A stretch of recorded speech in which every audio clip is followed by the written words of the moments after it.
It's not a system that in any way addresses human needs, nor is it concerned about questions of equality or social justice. But I think that what we have seen, particularly since Reagan, is a crisis in which the market has become so powerful that it's indifferent to questions of human needs, indifferent to questions of social values, indifferent to the questions of the commons or the public good.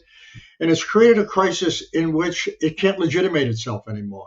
It no longer says, well, we'll lift everybody else up, that in fact economic prosperity is just around the corner, that as long as the rich do whatever they want, democracy will prevail. That's now an obvious lie. But what's so important about that is that since it can't legitimate itself anymore, it doesn't make any promises. It now says, well, the problems that we now have are due to blacks.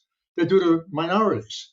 They're due to people who are undocumented immigrants. And so it has aligned itself essentially with the culture of fascism.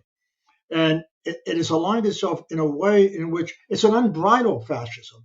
And I think that what we are seeing is we are seeing a culture that, in a sense, offers no sense of trust, offers no sense of community, a culture that in many ways is driven by greed and corruption.